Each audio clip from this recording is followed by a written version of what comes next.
Vamos chegar, pessoal. Boa noite. Estamos aí, mais um ciclo de lives aí da Soul Cannabis. Hoje aí, em especial, Setembro Amarelo. Pessoal, os convidados estão chegando.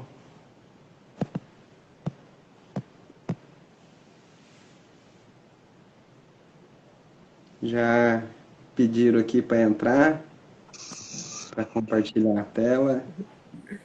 Olá, Oi, tudo bom? Boa noite. boa noite. Vamos esperar Falta só uma galera. esperar chegar aí. Eu acho que a Ângela acabou de chegar também. Legal.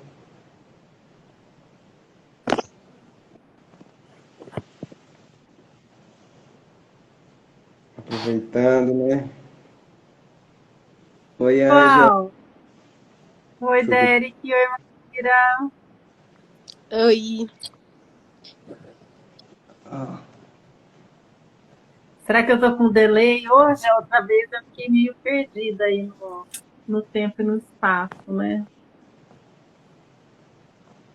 Ué, não, tá tudo certo. Só tá falando agora que não pode aceitar. Deixa eu ver Ah, aqui. Derek, se você convidou ela e ela pediu para entrar, dá erro. Aí você tem que esperar um pouquinho Ah, para tá. Então foi isso e mesmo que aconteceu. deixar ela solicitar para entrar. Tá. Tá escutando a gente? Pede pra entrar aí. Solicitações. Envia uma vez só, Tárcia. Se você, qualquer coisa você sai e entra de novo. E aí você envia só uma Pronto. solicitação. Cheguei! Ai, Tudo bem, gente? tudo Tá bem. voltando sem imagem. Boa noite. Boa noite. Pois é, pessoal, hoje a gente vai fazer uma live muito especial, ó. Quando eu fui fazer o calendário de lives, eu tinha esquecido que hoje que é meu aniversário. Então eu vou fazer vou fazer na festa Sério? do quarto, Parabéns! porque tem um pessoal aqui em casa aqui, e aí eu tô fazendo do quarto hoje. Então, e começar assim com um tema muito massa, né? Eu vou falar bem rapidinho assim, porque a gente aí teve esses dias aí o dia do psicólogo, estamos entrando, né, no Setembro Amarelo, que é um tema bem especial, né? E a história do Setembro Amarelo começou, né, era um rapaz mecânico que curtia arrumar carro, aí ele arrumou um Camaro amarelo, né? E todo mundo lá na cidade dele gostava dele, a família, era um bem relacionado, aparentemente uma pessoa, né, alegre e tudo, aí ele foi lá e cometeu o suicídio, né? E depois a família dele começou a colocar dizeres, né, espalhar na rua sobre, né, se alguém tem algum problema que fale, né, que as pessoas geralmente dão sinais, né, quando estão tá enfrentando esse tipo de problema e muitos dos casos poderia ser evitado com uma simples conversa, né. Então, assim, foi para isso que começou, né, todo esse movimento que às vezes hoje a gente fica como uma coisa institucional, né? Você vê assim as empresas, todo mundo de amarelinho e tudo. Mas aí, acho que a essência mesmo do movimento é talvez até isso que a gente está fazendo agora, né? É conversar, né? É ter a oportunidade assim de da gente demonstrar a nossa humanidade, né? Então é um tema bem pertinente, né? tá crescendo muito, assim. É uma coisa que a gente precisa mesmo bater esse papo, né? E para começar a rodada da noite, eu queria assim começar de uma maneira até assim informativa, que é falar assim, esses dias eu vi um post da Ângela que eu achei muito interessante. Aí na hora que eu vi, eu falei, rapaz, vou começar a live tocando nesse ponto, né? Não substitua o seu psicólogo, né, pela maconha, né? Então, assim, hoje a gente vai falar É de a várias coisas maconha. legais aqui hoje, né? Mas assim, para todo mundo que estiver procurando assim informação a respeito disso, né, que procure de maneira assistida, né, acompanhada.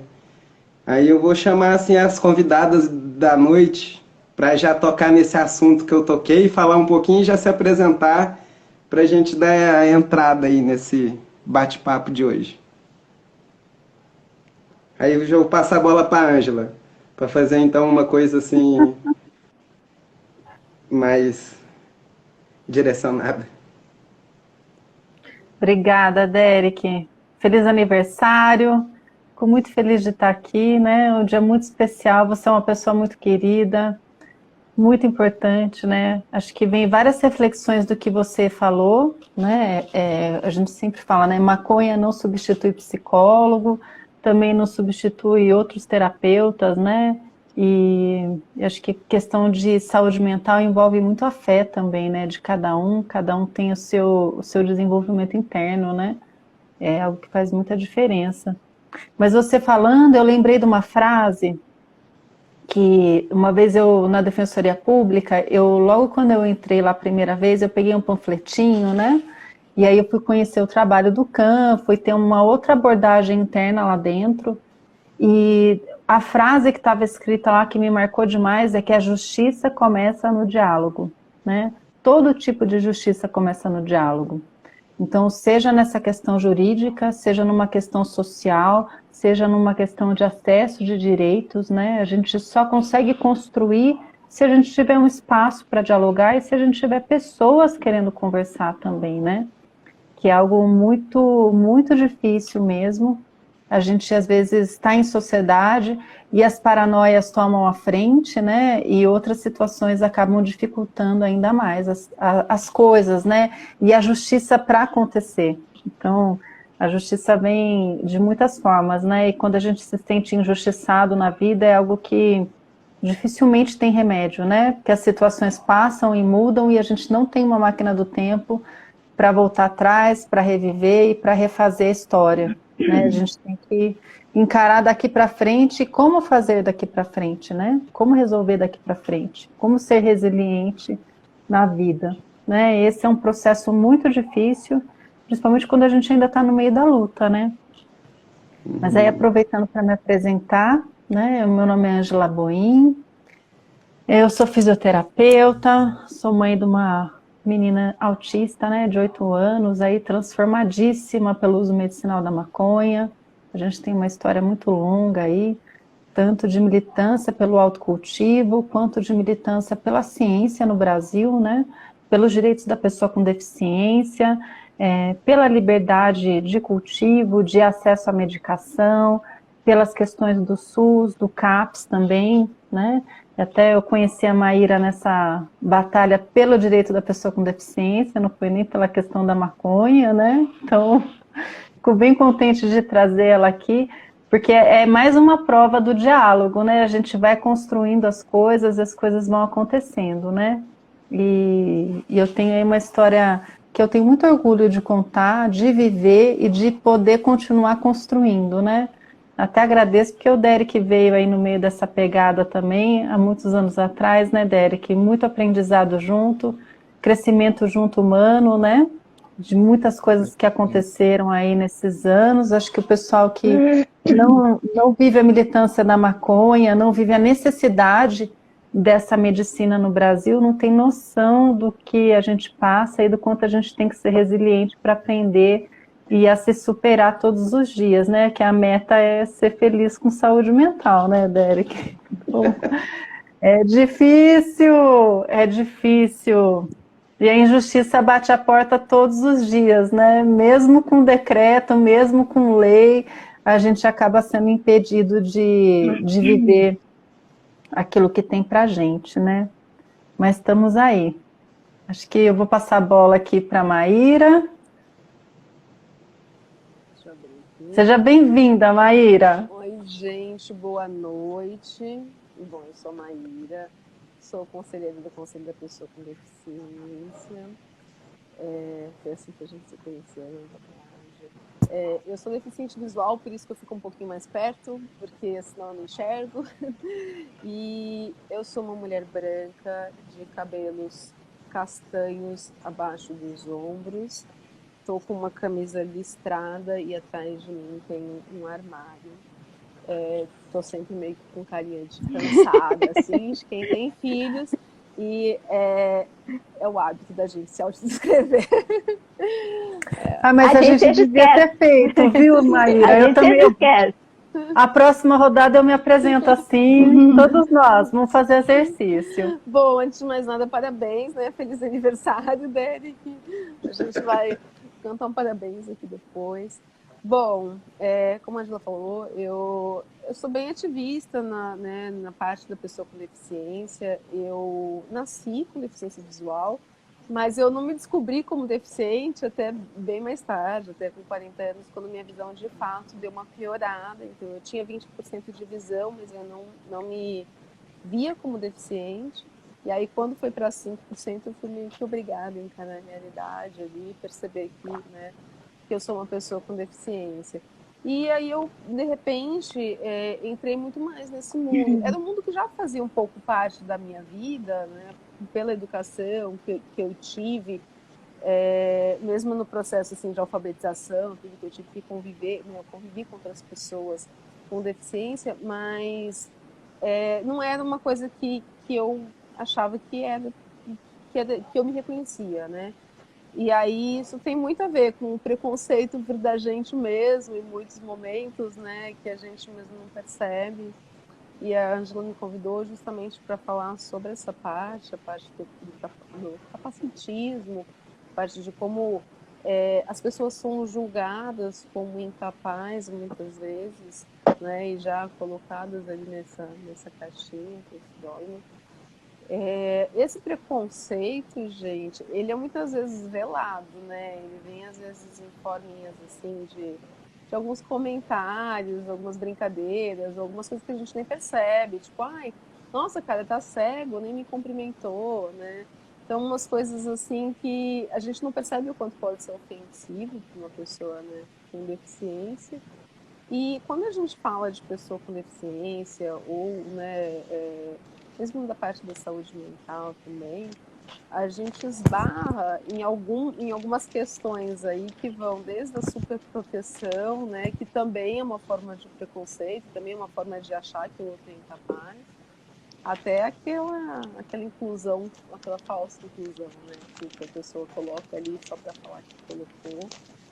Então, de repente, a gente se encontrou aí no conselho e acho que todo mundo descobriu que era possível, né, todo tipo de deficiência estar ali, falar por elas mesmas. Nós temos colegas com todos os tipos de deficiência e hoje essa construção social, né, nada sobre nós sem nós, está muito maior e a gente está conseguindo aí expressar e mostrar para as pessoas que quem sabe o que é bom para a gente somos nós mesmos, né? Não as outras pessoas falando por nós. Mas eu vou passar a palavra e daí... Isso aí, só fazer um complemento assim dessa sua fala, né? Muito bem-vinda, obrigada aí pela participação. E esse capacitismo que você chamou, né, dessa maneira, ela também, assim, dentro das doenças mentais, né, ela o diagnóstico, tanto que o diagnóstico determina, né, a vida da pessoa, o entorno das pessoas, inclusive até, assim, as questões clínicas, né, fica abaixo do diagnóstico ou da condição da pessoa. Então, Aí eu sempre tentando fazer o paralelo assim com a temática, né? E é muito engraçado. Eu trabalho num hospital psiquiátrico, né? Que é o fim da rede, né? Quando a pessoa chega a ser internada num hospital, e lá eu sou naturólogo, a gente tenta assim fazer bem humanizado, o máximo possível, mas é crise, né? São momentos de crise. E eu vejo lá assim, ó, que esse capacitismo também ele é também assim para a pessoa, o usuário da cannabis, né? O dito maconheiro também, né? Que é a partir do momento que a pessoa também né, assume esse papel na sociedade, né? Várias coisas ruins que todo mundo faz, né? Aí já começa a se autorrealizar, né? Como se fosse uma profecia na vida da pessoa, né? Tudo vai levando a realização desse papel, né, que determinante. Então, todas as condições, né, quando a gente encaixa as pessoas dentro de uma caixinha, né, com certeza é limitante e acaba com a autonomia. Obrigado aí pelo. Agora vamos apresentar a nossa próxima e a gente começar a aprofundar mais o nosso tema. Então, sou eu. Boa noite, gente. Eu sou Tátsia da Voglio, eu sou psicóloga, eu sou professora de pós-graduação e estou muito feliz de estar aqui podendo conversar sobre temas que para mim são extremamente relevantes. E parabéns, Derek, e acho que assim a presença da Maíra traz a importância da diversidade, né? Da gente se educar para conviver com o outro que é diferente. Então também vou fazer a minha audiodescrição. Eu sou uma pessoa branca, de cabelos crespos, castanhos, estão presos no rabo, estou usando óculos. E estou com uma blusa amarela, que por coincidência não foi em decorrência do Setembro Amarelo, mas enfim, né? Nós estamos aqui para falar de saúde mental, e que é um tema para mim extremamente relevante, né? Eu me dedico a isso há mais de 30 anos, então é um grande prazer poder compartilhar um pouco isso com vocês. Eu me senti um pouco provocada pela tua frase, né? Assim, maconha não substitui psicólogo. E é fato, né? A maconha não substitui, assim como o álcool, o medicamento, ou qualquer outra forma de consumo, comida, compras, enfim, né? E por outro lado, eu acho assim, extremamente importante dizer que nem o psicólogo substitui a presença do sujeito, né? Porque é o desejo dele que move ele para buscar ajuda, que move ele para se autoconhecer, para crescer, enfim, para cuidar da sua saúde mental. Então, onde o sujeito não está presente, não tem terapia, não tem medicação, não tem nada que vá funcionar, porque é o desejo dele que dá conta, né, de colocar ele no mundo. E acho que essa questão eu me aproximei da cannabis em função da necessidade, como acho que quase todo mundo, né, que se viu, né, encontrando na cannabis uma alternativa terapêutica para doenças que até então, assim, a gente não conseguia nenhuma outra forma de tratar, né? Eu tenho um familiar que faz uso de cannabis há 5, 6 anos e realmente, assim, foi um grande alívio, assim, principalmente por a gente poder se livrar de medicações mais pesadas. E a maconha traz um desafio incrível para a gente da área da saúde, né? Porque eu, como todo mundo na área da saúde, tive em toda a minha formação, eu passei acho que mais de 35 anos dentro da universidade, seja como estudante, como professora, e eu posso dizer para vocês que o que eu aprendi sobre maconha na graduação, na faculdade, na pós-graduação, foi nada. Foram 2 linhas e que não me dizia absolutamente nada, eram frases prontas, estigmatizadas, e era isso. E a gente tem que mudar um pouco a mentalidade da gente em relação a isso, é um tremendo desafio. Então, hoje, a gente falar de saúde mental e falar de maconha tem muito a ver, porque ambas colocam a gente numa posição de repensar o que a gente entende como saúde, né? O que a gente entende, inclusive, como essa lógica médico-centrada em que o sujeito, ele meio que entrega o corpo dele para que o outro cuide, né? A quem pertence o nosso corpo, né? Como a gente cuida do nosso corpo. Então, acho que isso começa também pela própria noção de saúde mental. Com a pandemia, a gente viu essa temática da saúde mental ganhar um pouco as ruas, assim, são muitas demandas, né? As incertezas, a angústia, a falta de dinheiro, os lutos, tudo isso que a pandemia trouxe para a gente, ela realmente obrigou as pessoas a se depararem com a parte que normalmente fica um pouco de lado, né? Que é a interna, né? Que é o que elas sentem. Então, o mundo inteiro está dizendo, olha, junto com a pandemia vem a necessidade da gente cuidar da saúde mental das pessoas. E isso é muito bacana, só que na realidade esse discurso não veio acompanhado de investimento, não veio acompanhado da prática, não veio acompanhado de espaços. Então, a gente vê assim que a saúde mental ela continua sendo colocada assim numa perspectiva extremamente individualizada, né? A ponto que as pessoas nem sem se dar conta, elas costumam encher a boca para dizer a minha saúde mental. Gente, a saúde mental só existe no contexto, ela só existe no coletivo, ela não é um bem que a gente pode acumular e dizer eu tenho, né? Porque é um processo, é na interação, é na troca, é na convivência com o outro. Então, a gente já tem que começar a desconstruir essa ideia, né? De que a saúde mental, ela faz parte da interação com o mundo. E, principalmente, um critério extremamente importante para a gente mensurar a saúde mental é o contato com a realidade.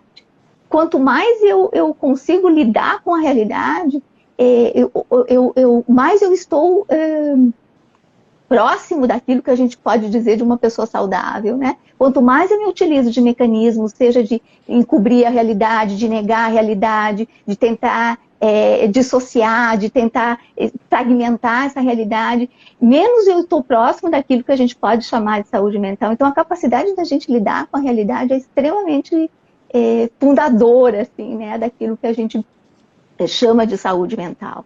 Então, nós temos hoje demandas de todos os tipos para isso e ela não vem acompanhada do investimento. Então, nós vemos o sujeito individualizando o seu cuidado, né? Claro que o autocuidado na saúde mental é extremamente importante, mas ele não é suficiente.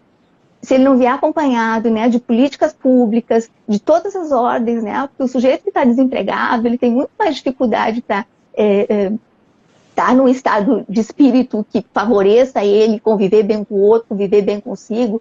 Então, a gente demanda de uma série de situações que são do contexto. Então, se a gente quiser realmente promover saúde mental, nós temos que trabalhar no coletivo, junto com o outro, na participação, na troca, né? Então, acho que, assim, esses temas mobilizam muitos assuntos que a gente não costuma conversar, né? Porque a gente tem uma lógica de que, bem, eu entrego meu corpo para o outro tratar e eu vou cuidar do meu universo. Você sozinho é uma coisa, você na interação com o mundo é outra. E a saúde mental, ela existe na interação com a realidade, com o mundo. Nossa, você falou tanta coisa legal aqui que deu vontade de ter umas... Aí eu vou falando, você tem que me interromper, senão eu vou. Umas observações. Mas, assim, pegando, assim, só um pouco o que você falou, né? Inclusive, até puxando o gancho da pandemia, a cannabis, a maconha, né? Cannabis, o jeito que a gente quiser chamar, mas ela, em vários países, ela foi considerada agora na pandemia bem essencial, né? Ela... o tanto que também... o tanto que ela está dentro disso que a gente está falando, né? E outra coisa que você falou sobre a saúde mental, que é bem legal, assim, que ela existe no contato com a realidade, né? Uma coisa, assim, que a gente sempre escuta, né, que era um tabu, assim, né, que as pessoas falavam muito, era, tipo, você fuma maconha pra ficar distante da realidade. E pelo contrário, né, ela aumenta, assim, esse diálogo interno, né? Esse diálogo intrapsíquico,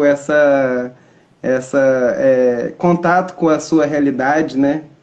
Porque você não você não tem assim uma alucinação, você não entra em contato em nada que não está dentro de você, né? Então você toma mais consciência daquilo que tá dentro. Eu, Então, eu, eu sempre assim tentando pegar assim, né, o gancho das coisas que a gente está falando, para fazer esse link, né, entre a cannabis e a saúde mental, que é o assunto que a gente está trazendo, abordando hoje, né? Mas você queria falar alguma coisa? Como que é? eu queria. A gente tem visto muito essa discussão, né?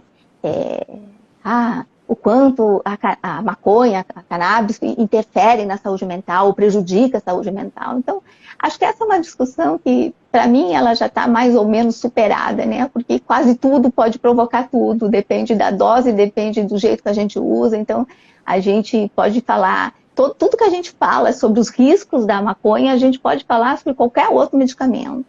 Então, acho que não traz grandes novidades a gente por esse caminho. Mas eu pego uma outra via, sabe? Eu tenho um serviço de psicologia que faz tudo aquilo que faz parte do serviço do atendimento clínico, né? A gente faz psicoterapia, acompanhamento psicológico, avaliação psicológica, enfim. Mas uma parte do nosso serviço se dedica a 3 temas assim que são extremamente importantes, são projetos que a gente leva adiante. E um deles é o uso medicinal da cannabis, o outro deles é a epilepsia, e o outro tema são as doenças raras. Então eu proponho assim, a gente repensar um pouco assim, como fica a saúde mental das pessoas com doenças graves, refratárias, que não respondem aos medicamentos tradicionais, ou que são doenças que nem têm medicamentos tradicionais, e que elas precisam utilizar a maconha, no contexto do proibicionismo que a gente vive. O quanto isso afeta a saúde mental das pessoas, porque é muito difícil você lidar com um medicamento que você não sabe se você vai ter dinheiro para comprar, você não sabe se você vai ter acesso ao produto que você precisa, na quantidade que você precisa. E você não tem nenhum tipo de proteção, né, de garantia para poder fazer isso livremente, ou para produzir o teu medicamento, ou para buscar o medicamento que tu precisa de uma forma segura. Então, eu acho que essa falta de acesso ao tratamento com cannabis, que as pessoas com doenças refratárias, com doenças raras têm, afeta muitíssimo a saúde mental delas. E essa é uma discussão que eu acho importante de trazer, porque a gente não faz essa discussão, né? As pessoas já não têm acesso a nenhum tipo de medicamento, a nenhum tipo de tratamento, e quando encontram um que traz uma possibilidade de ajuda concreta, a gente se vê cerceado por muitas questões que nem deveriam estar sendo colocadas em pauta, né? Então, acho que como a gente lida com a saúde mental tem a ver também com tudo aquilo que a gente constrói ao redor da gente, em termos de preconceito, de capacitismo. Enfim, hoje, só concluindo, hoje é o Dia Nacional e Latino-Americano da Epilepsia. E esse é um tema muito caro para mim, né? Porque a epilepsia é uma das doenças mais estigmatizadas que existem. Para vocês terem uma ideia, assim, na última pesquisa que a OPAS fez sobre o comportamento latino-americano da comunidade em geral em relação à epilepsia, a empatia, por exemplo, ela não atingiu um grau estatisticamente significativo para aparecer no gráfico, tá? De tão baixo que era. As reações mais comuns da população em relação à epilepsia na América do Sul é medo, discriminação e o grau de empatia que está abaixo do mínimo esperado, e mais ou menos 30% assim, tem um pouquinho de compreensão em relação ao cuidado com a epilepsia. Então, a gente tem uma pauta aqui para capacitismo, para cannabis, para saúde mental, para todas essas questões que a gente está na pauta aqui hoje. Eu ia fazer 2 ganchos, mas aí você falou de epilepsia, eu pensei, nossa, a Ângela, que tem esse assunto na ponta da língua, que tem propriedade para falar sobre isso, né? Quando você estava falando, eu fiquei lembrando, né, que quando minha visão diminuiu, a primeira coisa que eu fiz foi procurar auxílio psicológico. A primeira coisa, eu não parei nem para pensar, eu falei assim, eu já sei que eu não vou saber lidar com isso, e eu fui correndo procurar, né? eu já tive essa consciência, mas hoje em dia, na pandemia, eu acho que também ficou meio impossível manter a saúde mental para todos nós, né? Virou uma coisa muito séria e mais do que nunca as pessoas têm buscado ajuda, ainda bem, as pessoas começaram a reconhecer a importância disso, porque ninguém estava preparado para lidar, né? A verdade é essa. Então, no fim, eu acho que até a gente fica feliz com esse resultado, porque mais que nunca a gente tem visto agora os psicólogos falarem, né? E aí você falou das doenças também, eu tenho fibromialgia, e aí eu vejo, né, tanto eu quanto as minhas colegas, a quantidade de remédios, né, remédios pesados, que você vai adaptando o corpo e daí você tem que trocar para outro remédio pesado, depois para outro, e é uma coisa sem fim, e a pessoa não melhora, não existe uma melhora com esses medicamentos, os gastos são gigantescos, e é muito frustrante, a pessoa acorda constantemente, né, com dores, isso quando não tem consequências mais graves por causa desse uso excessivo de medicamento. É complicado, né, Maíra? Eu até agradeço aí a chamada, né? Eu tenho vários contrapontos para colocar em relação aí à fala da Tárcia, né? Mas acho que são contrapontos complementares, né? Até eu entendo assim na minha vida prática, né? Que falar de autismo, falar de saúde mental, falar de epilepsia, falar de diagnóstico é muito mais difícil do que falar de maconha. Muito mais difícil. Tem muito mais tabu. A gente às vezes quando fala assim, até mesmo de tutela, né? Hoje em dia a gente briga, quando fala de tutela para a questão de quem faz uso de cannabis, é uma fala, mas quando fala de tutela para a questão da saúde mental, é totalmente diferente e tem um peso real, né? É uma ameaça assim absurda e real, né? Eu já escutei algumas vezes isso, até ouvi isso recentemente, uma pessoa, quando eu fui pedir uma fala para representar, né, a questão do TEA e do autismo, né? A pessoa entendeu que eu estava querendo roubar o lugar de fala dos outros, né? E não entendeu que eu também tenho, né, essa questão, também sou autista, né? E aí ela falou, não se preocupe, se for assim eu te tutelo, né?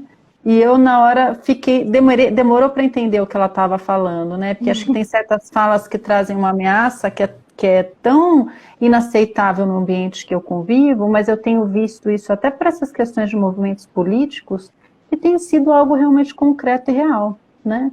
Então, essa dificuldade que tem, ela é muito grande, né? E a questão da epilepsia como doença é uma coisa, a questão do autismo, por exemplo, como condição, é totalmente diferente. Então, as pessoas querem trazer cura para algo que era para trazer aceitação, né? E que era para trazer possibilidade de desenvolvimento. Então, mesmo na questão do uso da cannabis, para essas condições humanas, a gente tem uma possibilidade de desenvolvimento, né? E não uma cura. E isso traz muitas polêmicas, né? E muitas dificuldades. Então, esse sentimento que tem de fazer com que a pessoa se sinta incapaz, não só a pessoa, mas que nem no caso do autismo e de quem cuida, o cuidador acaba sendo incapaz também, né? Você não é capaz de, às vezes, de trabalhar, né? As pessoas já te colocam assim, poxa, mas como é que você vai aceitar esse trabalho se você sabe da sua condição de mãe de autista, né? Como que você vai dar conta, né? Mesmo eu estou fazendo mestrado na Unesp e eu tenho, assim, muita sorte. Eu só consigo me organizar porque eu tenho um foco principal na vida hoje, que não é só o meu desenvolvimento, mas é o desenvolvimento da minha filha, né? Então, o meu estudo é voltado para minha filha, ela vai junto, eu só estudo num lugar onde ela é bem-vinda, onde ela também é objeto de pesquisa e aonde eu posso comprovar tudo que eu tenho feito nos últimos anos dentro da minha casa, tirar o olhar criminal e colocar no olhar apenas da ciência, né? Então, isso para mim tem sido muito bacana, porque eu consigo comprovar o que eu estou fazendo, né? Mas isso só vem por conta de uma aceitação de um ambiente que eu tenho fora do meu ambiente de trabalho, né? Então, é uma construção social que vem porque a gente começa a buscar caminhos só onde a gente é aceito, né? Então, acho que até quando a gente fala que a saúde mental, eu estou anotando aqui, viu, Tárcia? Estou com a caneta aqui. Né? Quando fala, né, que a saúde mental existe no contato com a realidade, a gente também começa a aprender a sobreviver na sociedade. Se falar de maconha é difícil, falar de autismo é mais difícil ainda. Ser autista em uma família autista é mais difícil ainda. Eu procuro fluir no ambiente onde eu sou bem aceita e sou bem-vinda, né? Eu não vou ficar dando cabeçada. Se eu estou num lugar onde eu não consigo construir, eu saio desse espaço e vou procurar um espaço onde eu vou ser bem-vinda, né? A gente também tem as nossas limitações. E acho que isso me permitiu fluir melhor na vida e começar a construir situações e começar a construir coisas mais concretas para mim, né? Essa realidade que para ter uma saúde mental, né? Porque viver assim não é fácil, né? Não é fácil. E a gente ainda vive numa situação, mesmo quando fala de capacitismo para a questão da saúde mental, que é uma retirada de direitos, né? Até eu falei recentemente sobre isso, né? Que eu nessa caminhada que veio junto com a cannabis, né? De empoderamento e tudo mais, eu aprendi novas palavras que eu não conhecia, né? E são duas palavrinhas compostas que eu nunca tive consciência. Uma que é direito, que você só tem acesso se você entrar na justiça, né? E a outra palavrinha que tem esse direito só existe no papel, né? Então, isso me trouxe, assim, um sentimento muito ruim, porque mesmo questões que são como um direito seu, seja por ser uma lei, seja por ser um decreto, seja por estar num estatuto de algum lugar, as pessoas têm a tendência a transformar aquilo num favor, né? Então, quando você é uma pessoa com deficiência, eles chegam para você e falam, olha, eu sou tão boazinha com você que eu estou transformando o seu direito num favor, né? Então, vem ainda várias outras relações que as pessoas têm de querer se sentir importante, fazendo com que o outro seja inferiorizado, né? Então, eles sempre têm essa tendência de que você é inferior a ele, então eu sou bonzinho e estou te prestando o favor de te ceder o seu direito. Né? São relações de poder que existem com as pessoas com deficiência absurdas, né? E quando fala assim, pessoas com deficiência, inclui a questão da saúde mental, né? Acho que foi semana passada ou semana retrasada, a gente saiu uma discussão, né, no Senado, colocando, né, ampliando as questões da saúde mental dentro da pessoa com deficiência, né? Eu acho isso muito positivo, porque, de novo, traz essa questão da condição. Então, mesmo sendo uma condição temporária, né, ela é uma condição. Não cabe o outro querer julgar ou se sentir superior de falar, se cure, né, saia do seu quarto escuro, vem viver na sociedade, né, abandona suas neuroses. A coisa não é tão simples assim. A gente precisa ter um respeito, cada um, com o processo do próximo, né? E entender que, independente da condição da pessoa, ela é um sujeito de direitos e ela é digna de respeito. Mesmo que ela não fale, mesmo que ela não interaja da forma com que as pessoas querem ou com que elas esperam, né? Aquilo que é considerado normal, ou a questão de contactuar nos olhos, poxa, mas fala comigo e nem olha no meu olho, peraí, né? Então, respeitar essas pequenas diferenças é algo que a gente precisa colocar na sociedade, né? Então, esses princípios de inclusão, mesmo que a gente tenha na LBI, que não são princípios de inclusão de igualdade, mas é de equidade, é de você conseguir proporcionar, né, condições iguais para que todos possam se desenvolver e estar inseridos na sociedade. E isso é algo, assim, acho que muito difícil de ser conquistado, muito difícil de ser construído, né? E começa muitas vezes de nós mesmos. Então, essa questão de maconha não substitui o psicólogo, né? Vem mais uma vez aí. A gente também não consegue, muitas vezes, se superar e se enxergar como um sujeito de direitos, se a gente não for atrás de um profissional que nos ajude a desconstruir conceitos e construir conceitos melhores dentro da gente depois, né? Essas discussões com o profissional, ou mesmo em grupos terapêuticos, né? Até mesmo não só com psicólogo, né, Tárcia? Acho que tem assistentes sociais que fazem trabalhos, pelo menos no CAPS, onde eu frequento. A minha primeira terapeuta de mãe, né, que tinha um grupo só de mães, de autistas, era uma assistente social e ela era fantástica. Então, são vários profissionais que se envolvem na questão da saúde mental, enfermeiros também que dão esse suporte, até mesmo educadores físicos, né, fisioterapeutas, que fazem uma construção para a sociedade, né, e até o Derek falando como naturólogo, trabalhando no hospital psiquiátrico, né, abomino o hospital psiquiátrico, Derek. Mas eu entendo que onde você trabalha é diferente, mas eu ainda assim fico com o pé atrás, né? Mas são muitos profissionais ali trabalhando e mostram o quanto a saúde mental é complexa, né? E cheias aí de pormenores e detalhes importantes. Eu acho que você falou duas Tá bom, eu acho que eu Ah, vou deixar a Tárcia falar um pouco, porque enquanto a Ângela ia falando, ela ia, tipo assim, quase que respondendo. Então, Eu tô aqui pensando em várias coisas que tu falaste, Ângela, e fiquei pensando assim que essa questão do capacitismo, ela é tão hipócrita, sabe? Ela é tão complicado a gente lidar com isso, porque ao mesmo tempo que você diz, que você falou, né, sobre não olhar para a pessoa e enxergar a doença, a gente vê, por exemplo, em relação às pessoas com epilepsia, exatamente o oposto. Essa coisa assim, quem tem epilepsia tem vida normal. Vida normal aonde, gente? Né? As epilepsias são tão amplas e tão complexas e são tão distintas uma da outra que a gente tem graus absolutamente variados, distintos, que nem parece a mesma doença. E as pessoas não têm... uma pessoa com epilepsia, ela não é uma pessoa com deficiência, ela não tem direito a nenhum tipo de auxílio, saúde, doença, nada. Ela não se inclui, ela não pode ser incluída, porque em tese ela não está num grupo que está excluído, mas ela é absolutamente excluído. As pessoas são tão...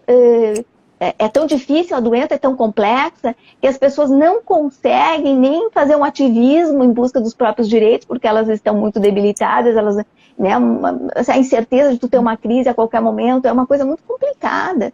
Então, assim, a gente vê o quanto a gente precisa avançar nessas questões, né, e pensar assim, não tem um único jeito da gente falar de saúde mental, mas a gente tem muitos jeitos de enlouquecer e adoecer as pessoas. E depois que elas estão adoecidas, enlouquecidas, a gente diz, mas elas têm problemas mentais. Então a gente precisa botar ordem nessa questão também, né? O que vem antes? Porque nós temos muitas questões que são atribuídas a transtorno mental, que na verdade elas são muito mais condições que têm que ser vistas num contexto coletivo, no contexto social, as questões psicossociais que estão impactadas aí. Então essas transformações a gente precisa fazer uma leitura diferente da realidade. Se a gente trouxer, por exemplo, a questão do suicídio, a gente sabe que estatisticamente todos os estudos mostram que as pessoas que têm epilepsia têm uma propensão extremamente maior ao risco de suicídio do que a população em geral. E os fatores para isso são inúmeros, né? Tem inúmeras questões envolvidas nisso. Mas a gente não pode pedir, trabalhar essas questões no sujeito. É claro que a ajuda dele, a participação dele é importantíssima, mas o contexto em torno dele, ele tem que modificar, a gente tem que avançar nessas questões. Porque o suicídio, por exemplo, né, que é uma temática importante para esse mês dentro da saúde mental, ele não é um problema do sujeito. Ele se apresenta no sujeito, né? Mas quanto mais a gente individualiza as questões de saúde mental, mais a gente consegue domínio sobre isso, mais a gente consegue medicalizar essas questões. Então, esse panorama é muito importante da gente ir desconstruindo, porque a gente sempre pensa no sujeito. O sujeito buscar tratamento para si, claro que é fundamental, eu ganho meu pão com isso, como é que eu vou dizer que não é importante? É importantíssimo, mas não é suficiente.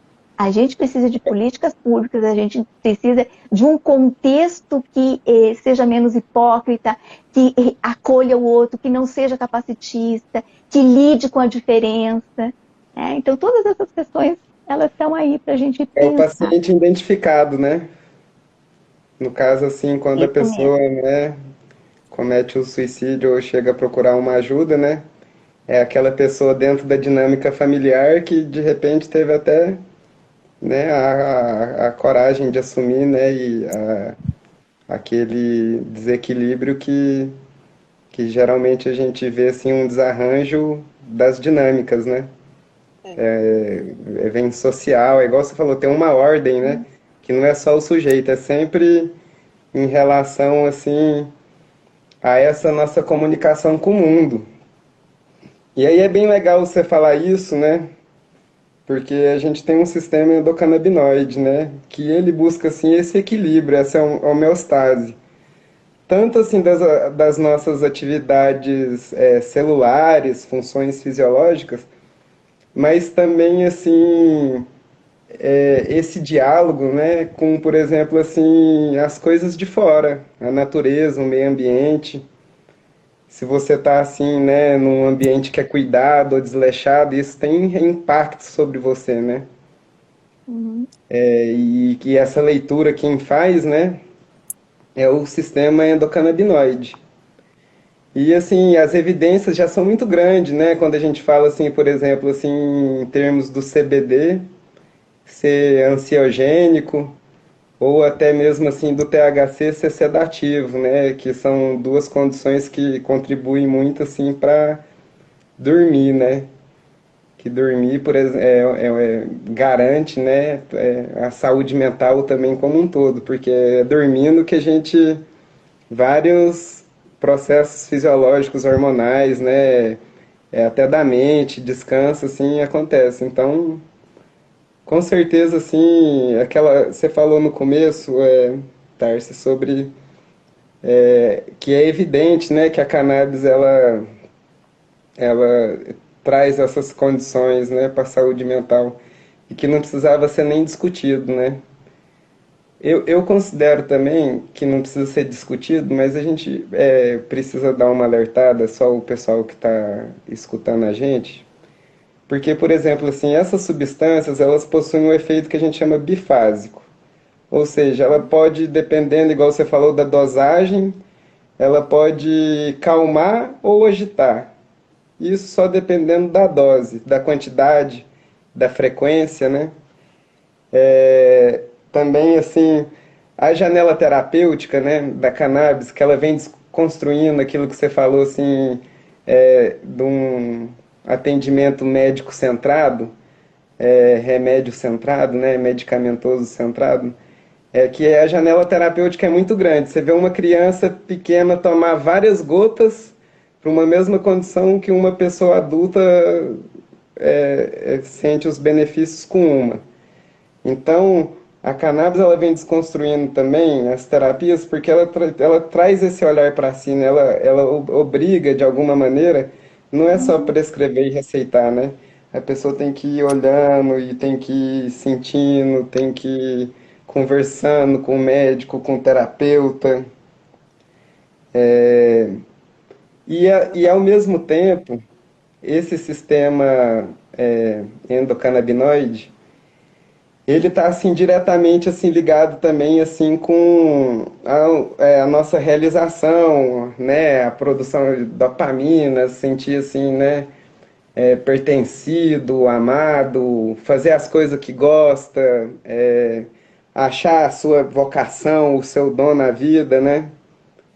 Então, a cannabis em si, ela traz todos esses questionamentos porque a gente produz a cannabis também dentro do nosso corpo dessa maneira, tendo os bons hábitos, buscando a amizade, né? Buscando fazer o que gosta.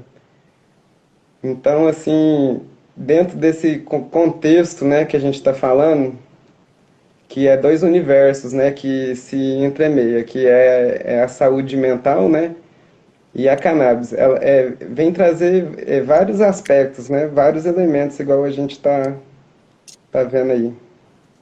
eu ia Era falar isso, queria dar essa. que é aquela frase, né, de que a cannabis não substitui seu terapeuta, o terapeuta também não substitui o tratamento, né? Então, uma coisa é uma coisa, outra coisa é outra coisa. A gente tem que entender que as coisas elas caminham juntas, né? O tratamento com medicamento e o tratamento psicológico, né? A gente não pode tentar achar que um é a solução sem o outro, com certeza. Gente, eu anotei mais uma frase da Tárcia que eu queria voltar nela, porque traz muitas colocações em relação à questão da saúde mental, né? Puxa até a sardinha para as situações que eu estou vivendo hoje. Mas você falou, Tárcia, uma frase que é assim, quando você estava falando de colocar as coisas no devido lugar, né? Que você falou assim, que primeiro, né, enlouquece a pessoa, para depois culpabilizar ela, né? Então eu acho que assim é uma frase que no fim serve para não só para essas questões capacitistas, né, mas até mesmo para as questões de assédio. A gente tem várias situações de assédio no ambiente de trabalho, que eu acho que essa frase se coloca muito bem, né? Muitas vezes no ambiente escolar também. E quando você fala de suicídio, que eu acho que é uma questão muito importante para a gente colocar também nesse mês, né? Porque o isolamento ele trouxe essas questões mais evidentes, já vinha aumentando muito esse número, né? As pessoas passaram a falar sobre suicídio, a assumir o suicídio, né? De próximo, por N questões, né? Então, alguns tabus começaram a ser, a gente, como sociedade, passou a ser obrigado a encarar, né? Porque choca, né? Sempre choca quando a gente recebe a notícia de que alguém conhecido cometeu suicídio, né? Pelo menos eu tive essa vivência por algumas situações na minha vida e sempre me chocou muito, né? Então, sempre veio de pessoas que a gente não esperava, né? É o que mais impressiona, né? Mas essa frase sua de enlouquecer a pessoa para depois culpabilizar, até mesmo na questão da violência contra a mulher também, né? Que envolve também a questão de saúde mental. Então, acho que a gente poderia, eu queria cutucar nessa direção, né? Na direção do assédio, porque é uma situação que a gente vive no dia a dia, e aí mesmo falando da questão do capacitismo, de pessoas com deficiência, da dificuldade que é você assumir um diagnóstico, seja nessa questão do TEA, né, de uma condição ou de uma doença, a gente não consegue assumir o diagnóstico sem ter consequências, né? Então, todo mundo que assume um diagnóstico, eu acho que devia vir junto com um manualzinho, como lidar com a sociedade, como lidar com o assédio, como lidar com a culpabilização que vem quando você fala que você tem, ou mesmo disso de enlouquecer a pessoa e depois culpabilizar, não só na questão do assédio, eu me lembro até mesmo da gente ter algumas situações de provocação, como eu lido muito com criança, de ficar provocando a criança, né, com deficiência, então seja o autista, o surdo, você provoca, quando vê a criança responde de uma forma agressiva, e pronto, a culpa é da criança, né, não é o outro que provocou. Só que uma coisa é você ter uma criança, outra coisa é um adulto, então acho que o adulto ele tem que, a gente tem que se preparar para saber reagir a essas situações, mas tem que saber pedir ajuda também, porque passa de um ponto que a gente não dá mais conta, né, começa a passar mal. Eu mesma numa questão de assédio aí tenho passado muito mal, né, fisicamente, então a mente tá só por Deus, né, bem complicado mesmo, bem difícil, só recebendo muito apoio dos amigos, né, das pessoas queridas aí, para a gente conseguir lidar com a situação e encarar de frente, né. Mas eu queria que você falasse um pouquinho disso, como preparar uma pessoa, né, para ela saber lidar com essas questões e mesmo como lidar com esses absurdos, né, e essas crueldades que vêm do ser humano e até mesmo daquele outro que não faz terapia, né, que às vezes a gente faz a terapia para lidar com o outro que não faz terapia, então é uma piadinha aí, mas é uma piadinha real, né? Toda a temática da violência, né, ela é muito difícil, porque ela nos convoca a assumir um lugar nesse contexto, né? A gente gosta de olhar as coisas e dizer, não é comigo. Então, quanto mais tu individualiza algumas questões, quanto mais tu responsabiliza o sujeito que está envolvido nela, né? Então, a gente pegar, por exemplo, assim, a violência sexual contra a mulher. É tão fácil a gente dizer, mas ela, né? Mas a roupa dela, mas o jeito dela. Então, quanto mais você individualiza, você coloca no sujeito, mais aquilo fica fácil de você controlar, de você segregar, de você colocar para além daquilo que tu estás envolvido de alguma maneira, né? Então, a gente tem este hábito de tentar sempre achar que a gente não está envolvido naquelas questões, né? Então, a gente está envolvido quando a gente não reconhece a violência, quando a gente pratica a violência, quando a gente silencia, quando a gente é vítima dela. Então, quando eu digo assim, primeiro você enlouquece e depois você rotula, é porque esse é o mecanismo mais fácil de desarticular qualquer forma de proteção, de cuidado do sujeito.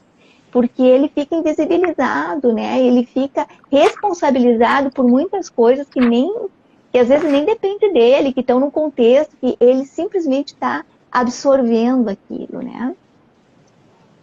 Eu acho que a gente também tem que pensar várias coisas assim quando a gente fala no cuidado. E eu, claro, né, eu vou dizer de novo, psicólogo, o tratamento psicológico para mim, eu acho que ele é muito importante, mas assim, ir ao psicólogo, por exemplo, e se tratar não é a mesma coisa.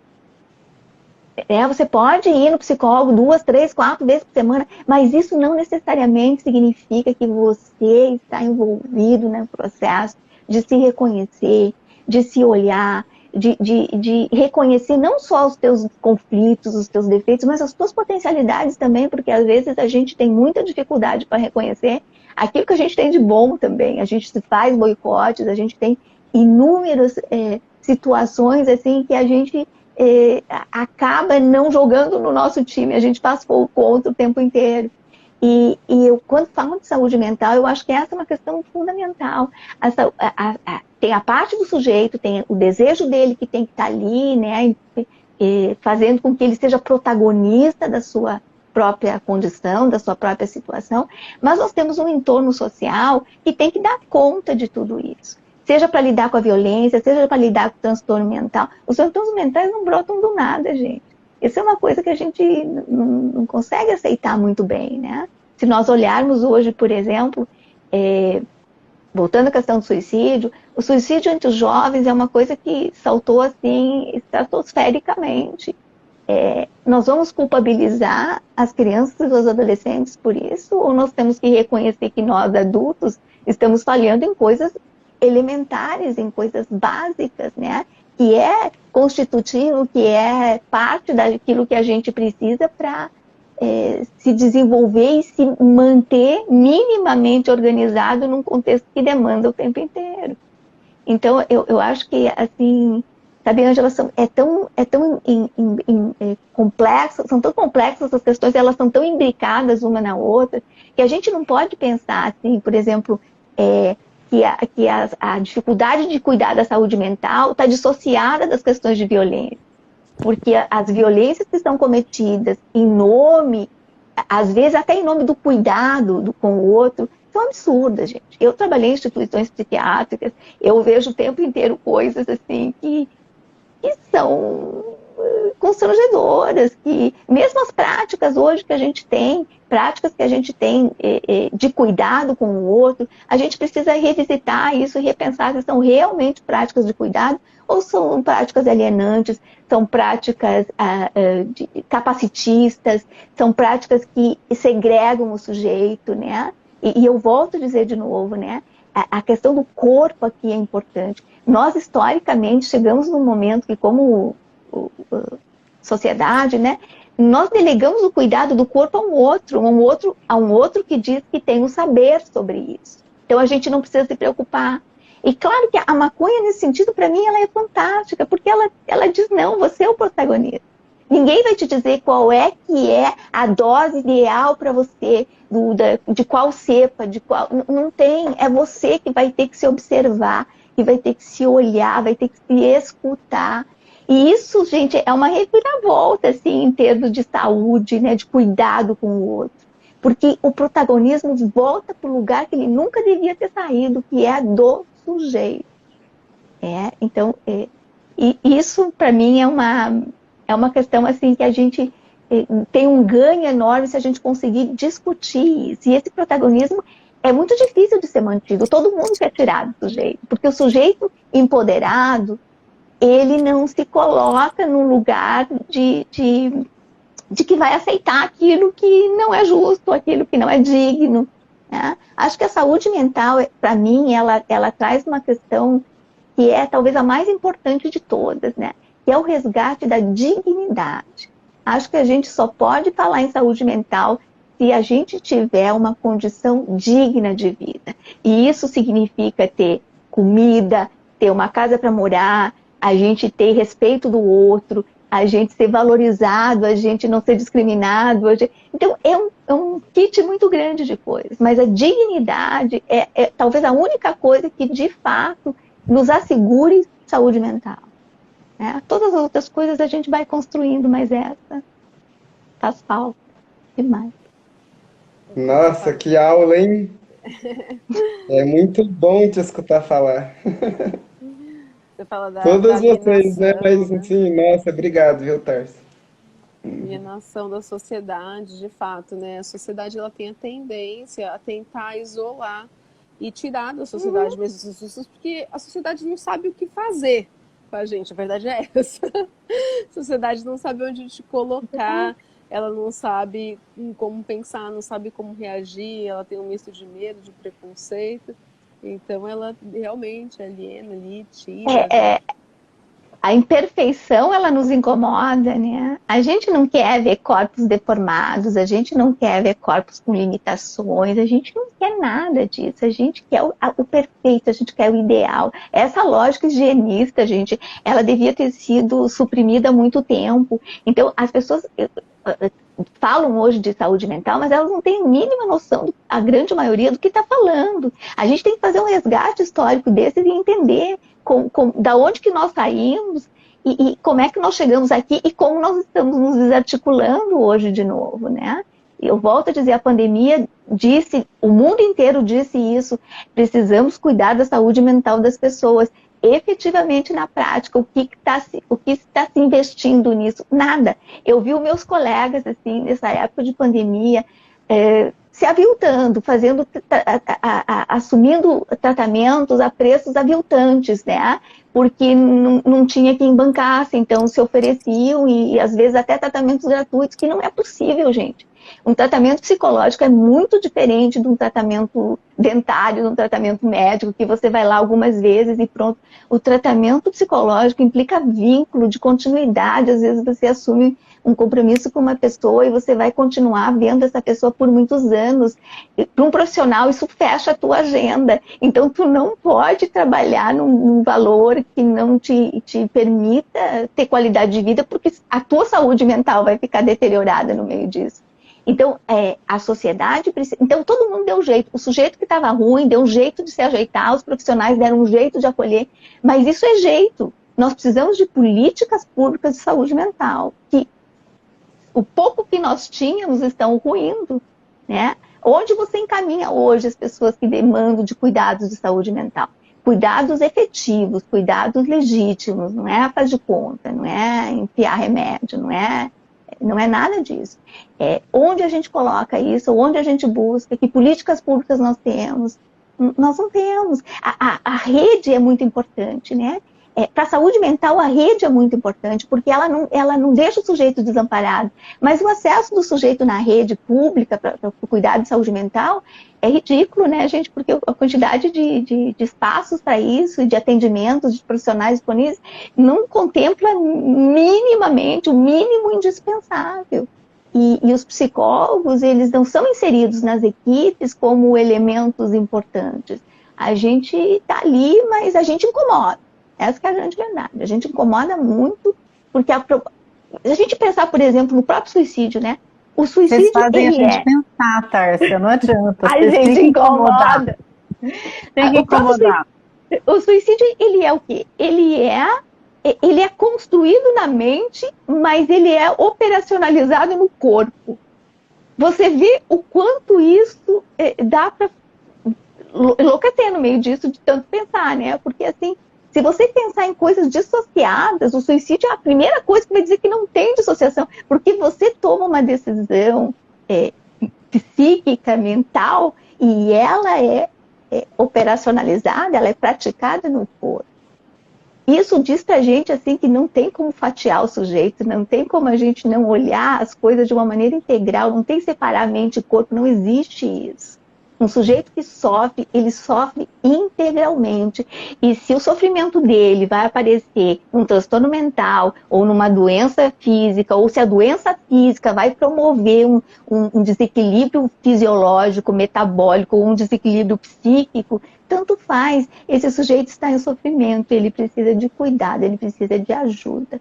E essa capacidade da gente acolher a todos tem que ser exercitada, gente. A gente não pode escolher a dedo esse aqui, aquele não. Na Né? verdade, é garantido, né, na Constituição, né? A gente tem o SUS aí, No graças papel, a Deus. né? No papel. Como diz a Ângela aí, o direito no papel. Tudo é lindo. Lindo. É lindo. Ó, Tássia, anotei mais 2 frases aqui, tá? A primeira é que nós só podemos falar de saúde mental. Só podemos falar de saúde mental se tiver dignidade, né? O sujeito que sofre, sofre integralmente. E cadê? A maconha, que essa é a mais importante. A maconha te coloca como protagonista no cuidado do próprio ser. Isso acho que é algo assim muito, muito importante. Isso que o Derek falou sobre a individualidade do tratamento com a cannabis, né?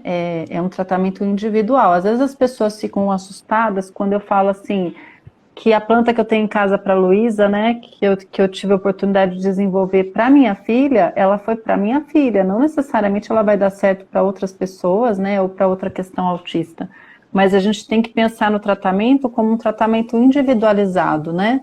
E quando você fala dessa forma, né, te coloca como protagonista no cuidado do próprio ser, é algo que eu milito muito, porque assim, eu entendo que quando a gente começa, pelo menos em casa, né, quando eu comecei a estudar a questão da cannabis, foi por uma questão de necessidade. E a gente, como família autista, vive em isolamento, né? Isso que a sociedade está vivendo hoje, de viver isolada, é algo que pra gente naturalmente acabou acontecendo e foi naturalmente com muita violência, né?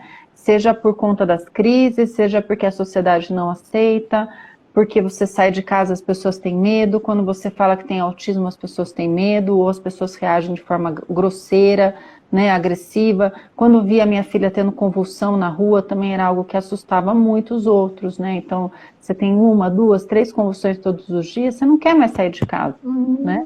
Então, o isolamento, ele acaba fazendo parte do cotidiano e do jeitinho que foi o início da pandemia aqui em casa, foi a forma com que a gente vivia antes. Não saía de casa, dependia do favor de um outro para ir na padaria, né? Quando conseguia alguém para ir na padaria, porque agora não tinha por medo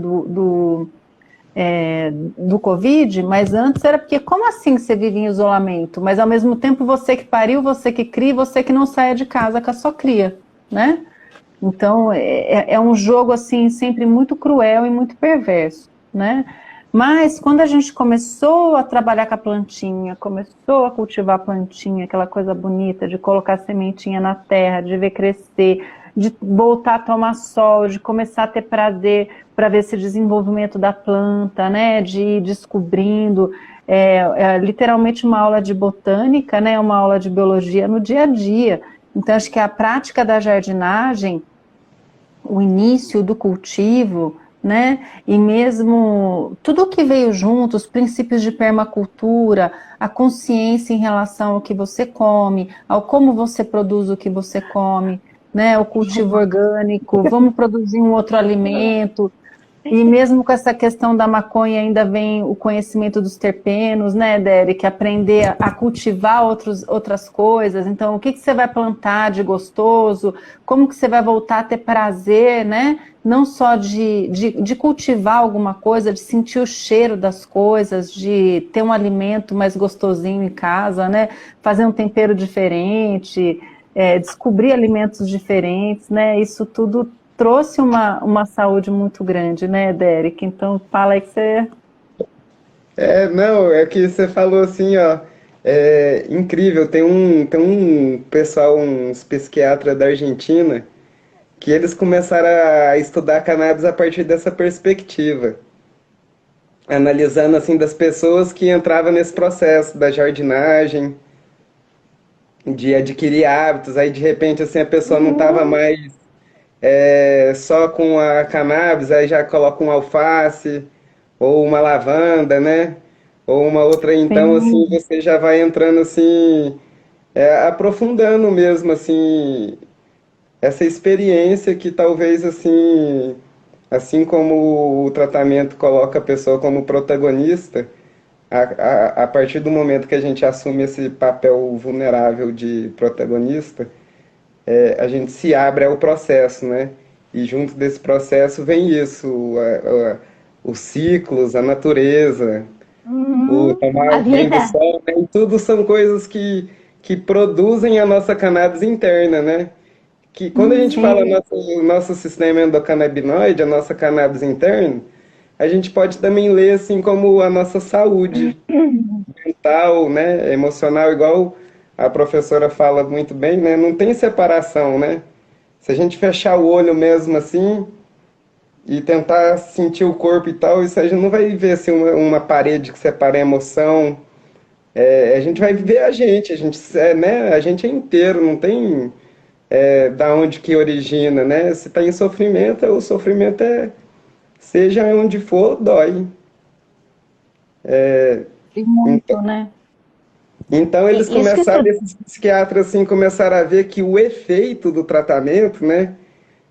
Até essa possível remissão dos sintomas, ou eu até vi o chat aí, tá bem, o pessoal tá escrevendo muito, né? Interagindo muito, tá bem legal. Aí algumas pessoas falaram da cura, né?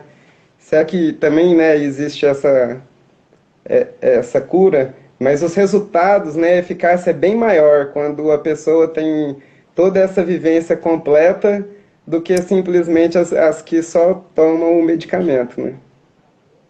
É a terapêutica do dedo verde, Derek. é, A gente precisa resgatar essa cultura, né, da terapêutica do dedo verde. Eu acho que isso é um momento ali que também traz muitas reflexões, né, introspecção e isso de chamar a responsabilidade para si, né, de quem que é a responsabilidade do que eu como, né?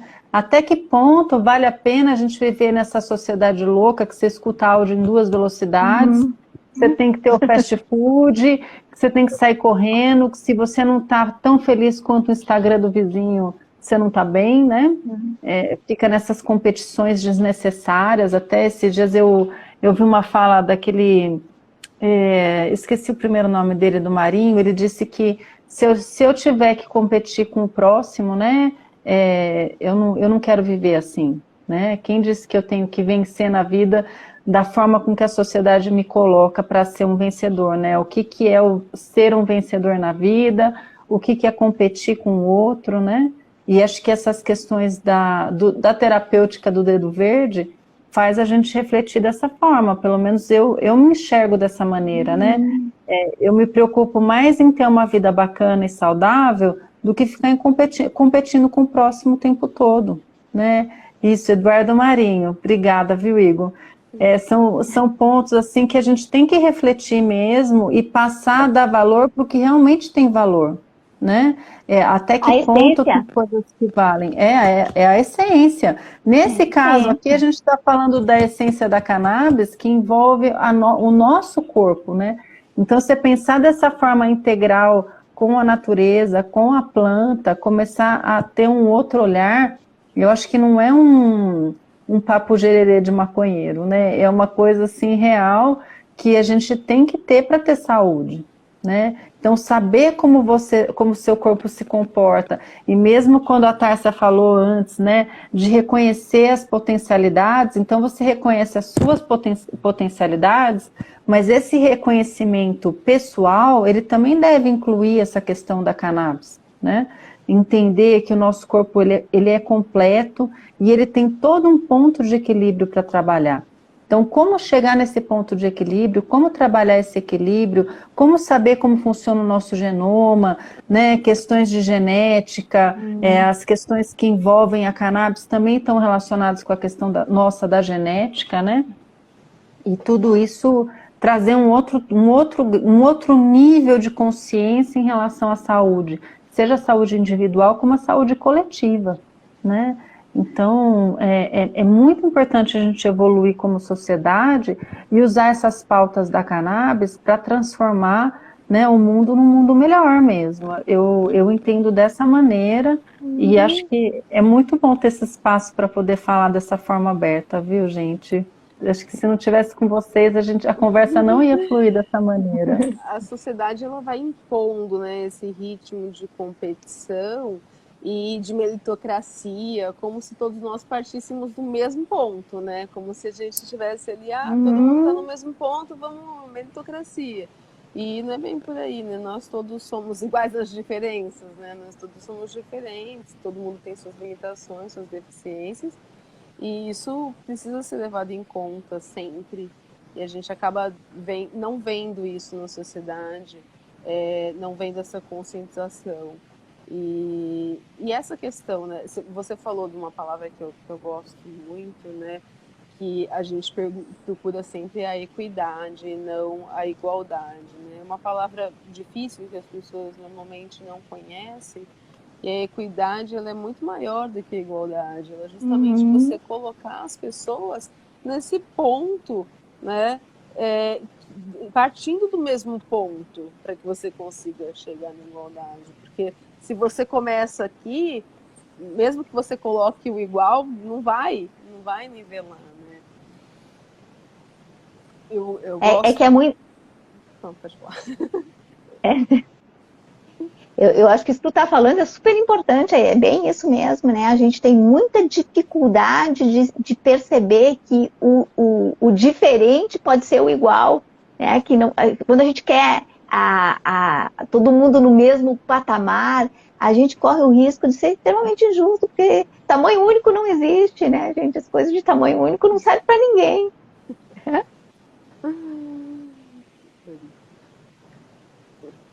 Sabe, Ângela, quando tu fala assim dessa coisa da segregação da pandemia não ter sido nenhuma novidade para quem tem doenças crônicas, doenças raras, que enfrenta condições de saúde um pouco mais difíceis, é fato, gente. As pessoas não têm ideia do que seja o cotidiano de pessoas que convivem com doenças crônicas, debilitantes, que tem um alto grau de exigência assim, no cuidado, né, no manejo cotidiano.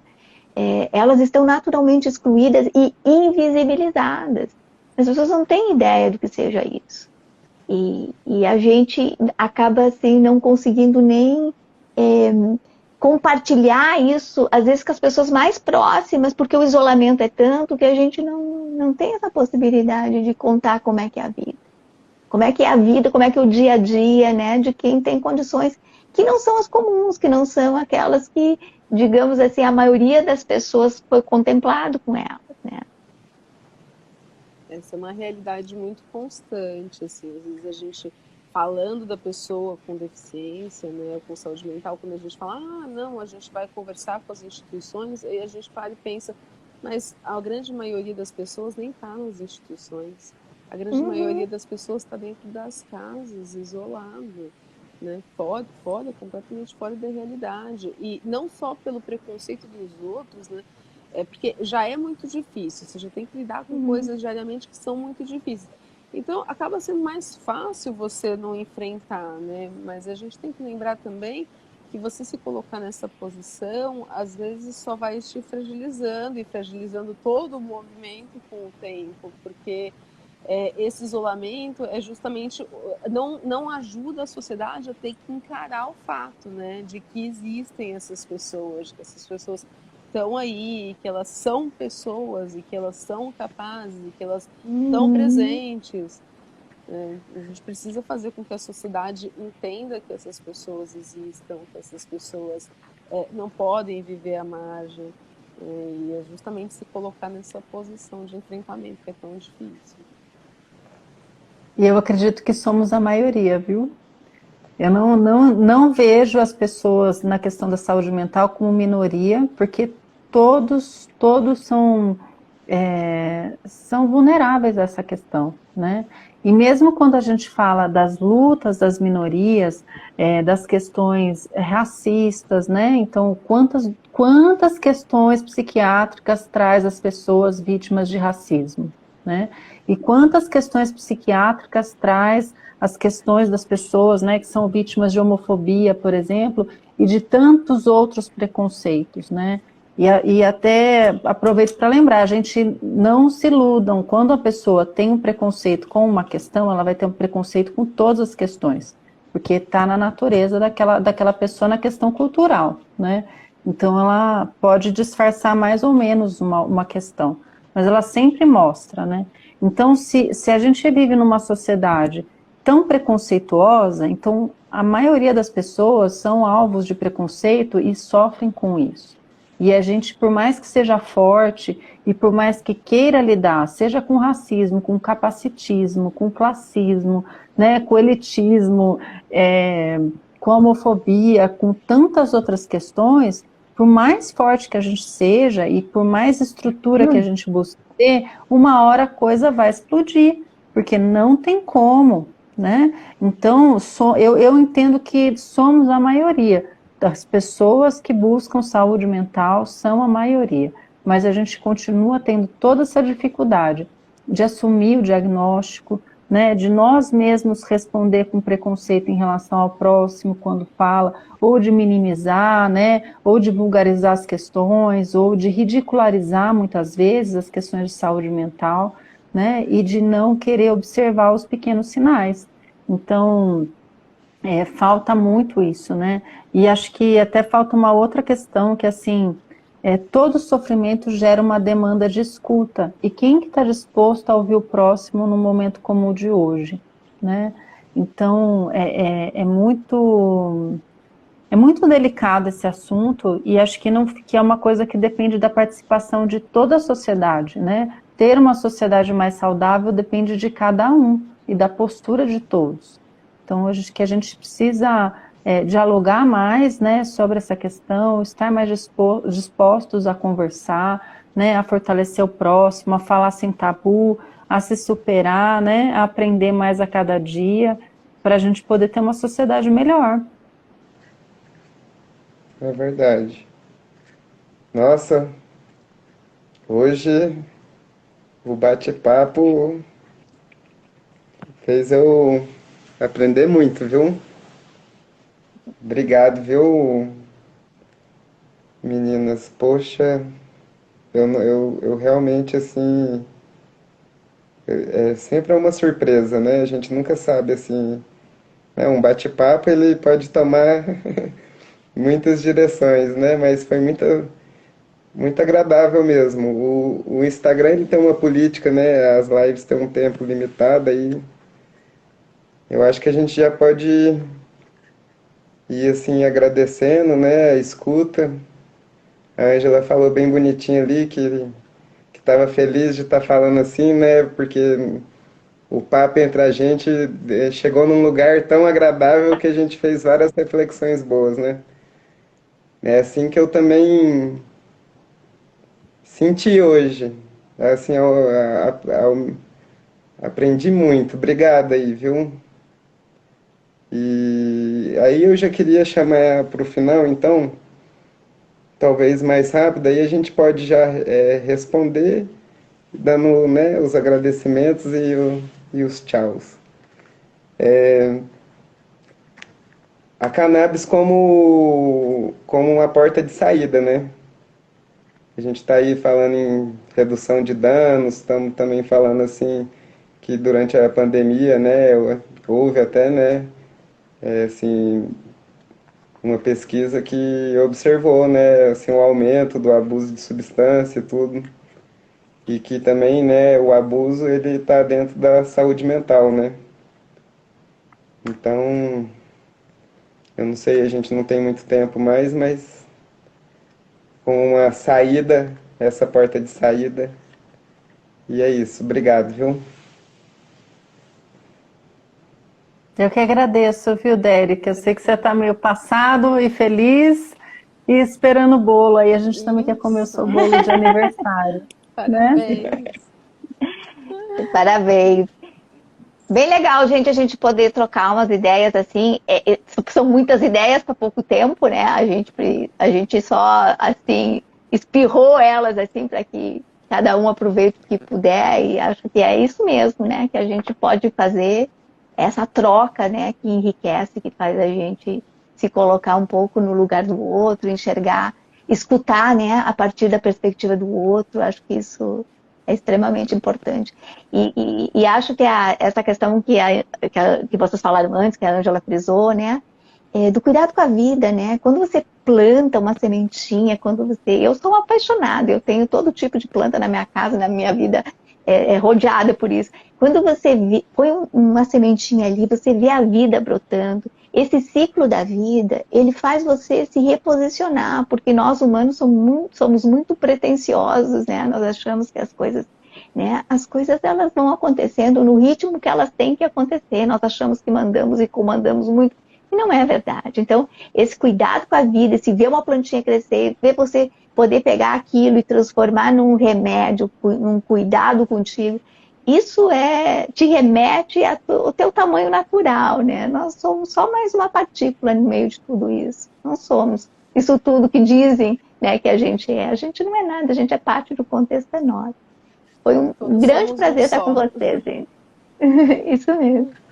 Todos somos um só, né? Em conjunto aí na sociedade, uma só sociedade, uma só comunidade, né?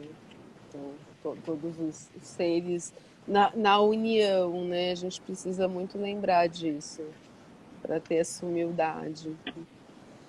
Bom, parabéns de novo, Dani. Obrigada, meninas. Obrigada, gente. Bem feliz de estar com vocês e obrigada por ter aceitado o convite, viu, Maíra? Imagina. Fico agradecida, muito agradecida mesmo. Até eu vou puxar o saco, tá? Eu sempre falo lá, eu faço parte do Conselho da Pessoa com Deficiência com a Maíra, né? E tem sido muito aprendizado estar junto com o Conselho já há 2 anos. Aprendizado de vida mesmo, né? De várias questões aí, de vários pontos, desde aprender a lutar pelos direitos da minha filha, aprender a reagir às violências da sociedade, né? E a lutar pelos meus direitos como pessoa com deficiência também. Quebrei a perna e fiquei 3 meses de cama engessada, dependendo de cadeira de rodas, não entrei em desespero, muito pelo contrário, né? Eu já sabia que eu ia enfrentar barreiras arquitetônicas, né? Barreiras sociais, até mesmo questão de não conseguir ir para um hospital muitas vezes, porque nem Uber vem pegar cadeirante, né? Então são várias situações aí que eu só consegui passar por conviver com outras pessoas semelhantes, né, e ao mesmo tempo tão diferentes entre si, né, então é um crescimento muito grande. Eu deixo aqui o meu incentivo para todos que venham, né, a participar dos conselhos das sociedades, que venham a conviver com as pessoas diferentes de si, né, de pessoas com todo tipo de diferença, religiões diferentes, crenças diferentes, hábitos diferentes, para enriquecer, para poder entender o quanto é plural o ser humano, né, e o quanto a gente pode aprender. E mesmo em relação ao conselho, né, eu queria que a Maíra aproveitasse aí para fazer um convite, para explicar para as pessoas, que a Maíra está organizando, aí eu faço parte também, né, mas eu deixo aí que ela está encabeçando a organização de uma conferência aqui em Campinas, né, do direito da pessoa com deficiência, e algo assim fundamental para a gente participar como sociedade, para a gente estar inserido, né, para entender como funciona, e mesmo em relação a todas as críticas que foram feitas aqui, de quando a gente fala que precisa de políticas públicas, realmente elas precisam. E quando a gente fala de chamar responsabilidade para si e fazer parte, muitas vezes a gente não sabe qual o caminho, como fazer parte de um conselho de saúde, o que é isso? Como fazer parte do conselho do CAPS, como fazer parte do conselho da pessoa com deficiência, como ajudar a construir uma sociedade melhor e a ser um defensor daquilo que você acredita, né? Então, essa é uma das possibilidades. Então, acho que é até legal a Maíra poder falar disso, porque já é uma possibilidade real, e eu acho que é um exemplo que fica para que cada um na sua própria cidade possa participar, ajudar a construir e ir lá inserir. E também levar essa questão da cannabis para debate, né? Então a Maíra está aqui exatamente porque eu fui lá fazer parte, fui eleita, pude levar o assunto para ser discutido e conhecer essas pessoas tão bacanas que têm me acrescentado muito na vida. A gente, né? na verdade, só Então, tem que agradecer, né? Porque você acrescentou muito também no conselho, nessa discussão, trouxe essa visão que acho que praticamente nenhum de nós tínhamos, né? Então, foi fantástico, desde o dia da conferência, com a moção, até esses, né, ao longo desses anos aí, com inúmeros ensinamentos. Como a Ângela falou, a gente vai ter uma conferência agora, dia 2 e 3 de outubro, Conferência Municipal da Pessoa com Deficiência. Todo mundo está convidado, é só olhar lá no Conselho Municipal da Pessoa com Deficiência de Campinas no Facebook. E, assim, a gente vai ter a eleição do novo conselho. Eu sei que muita gente não é de Campinas aqui, mas eu faço esse convite para vocês, não só, né, como candidatos agora ao Conselho de Campinas, mas nas suas cidades também, buscar construírem conselhos, se não existem, fóruns, né, de participação popular, que essa conferência está justamente buscando isso, o maior protagonismo da pessoa com deficiência.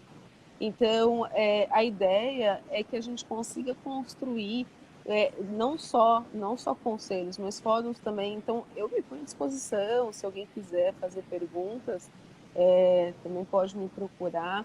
A gente ajuda, na medida do possível, aí, a construir fóruns em todos os lugares.